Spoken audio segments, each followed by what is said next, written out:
Hey Canine crew, and welcome back to Canines of Candy. So today's video is going to be a very basic video on patience training. How do we do that? We do that by invisible line training. So basically what we're going to do to create more patience in your dog, we're going to create an invisible line anywhere in the home. It could be in the bedroom, if you don't want them being in the bedroom while you're getting ready, if you don't want them being in the kitchen while you're cooking. Not so much on the terms of if you don't want them in there, should I say, I'll correct myself, but basically to try and teach your dog patience. So if you're allowing them to come in every single room of you all at once, following, it's an urgency about them. So they're constantly wanting to follow because they're impatient. And this also teaches them on the outside when you're out with them walking. So say, for instance, if I put it into human terms, if you have a child and you let them jump on the sofas, you let them jump on the beds, you let them go on their gaming consoles whenever they want, you let them eat whatever time they want, you let them go to bed whatever time they want. If you take that child out to a restaurant, chances are they're going to be literally running around like mad cats, right? So this is the same principle with the dogs. So if you don't have them boundaries and limitations at home, when you take them out, they're probably going to be pulling you like mad because they desperately want to get to somewhere before you. They're just going to be so highly excitable. It's going to be a really uncomfortable walk for you. So this is how we do invisible line training. So first of all, I'm going to get Sabre. He's in the background at the moment, and I'm going to get him. The cat's actually eating the steak, the dog's treats. Couldn't make it up, could you? He knew I was going to be filming, I swear. Anyway, so this is what we're going to do, is we're going to get Sabre. Okay, Sabre? I'm just going to pull that away from there.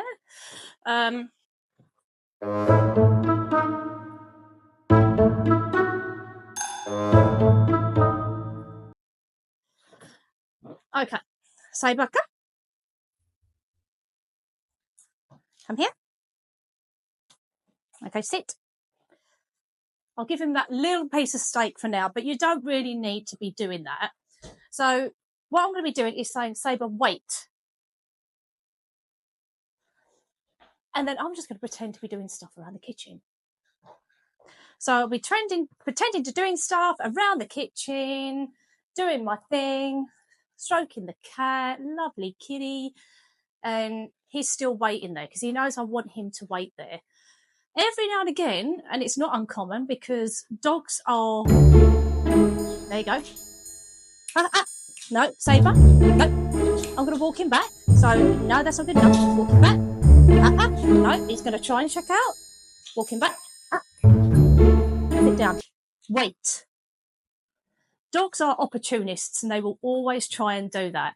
Even though my dogs are used to sitting and waiting, bearing in mind Sabre is 11 months old, so he's not learned it as much as the others that are 4 and 11. So he's still being a little chancer. He's pushing his luck. He's in his adolescence, so he's like, yeah, I'm gonna push my luck. There's cats around as well, which is also great in this video, which I'm glad the cat appeared, because it's telling him as well, just because the cat's roaming around, don't mean you do it. I'm telling you to stay there. And this is helping him to learn boundaries, rules, and limitations. So again, I'm going to have a little walk around the kitchen. I'm going to do my thing. I'm going to pretend to clean, whatever else. He's looking at the cat right now, like, why is the cat there? And why am I not allowed to come in? Well, that doesn't matter. Hey, there you go. Sit. And this is why I like to show things so raw, because sometimes this is what it takes. It's not done in one sitting. It's consistency. It's having the patience. And it's constantly getting them to understand, the more you say to a dog, the more repetitive you are with the dog, should I say, the more they get it. So it's all about consistency. Now, I'm not using treats for rewarding him whatsoever at this moment, because you don't always have to use rewards when it comes to this kind of training. You can if you want to. He's having a lay down. He's like, oh, okay. And that's great, because that means he's totally calmed down. That is the best case scenario when they've laid down.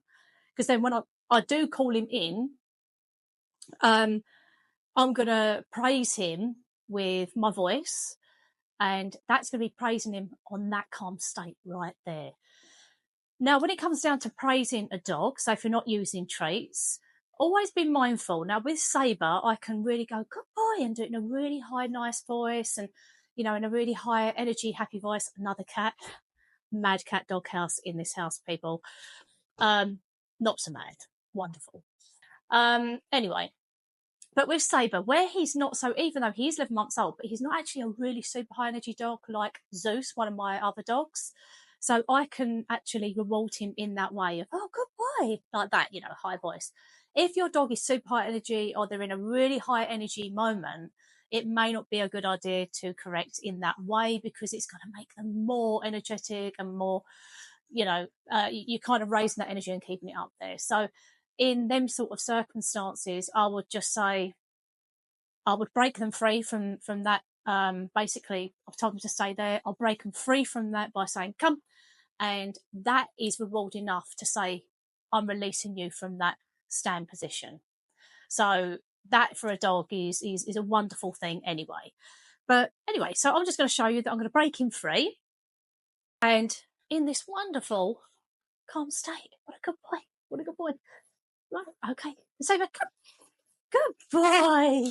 Good boy. Good boy. Good boy, buddy.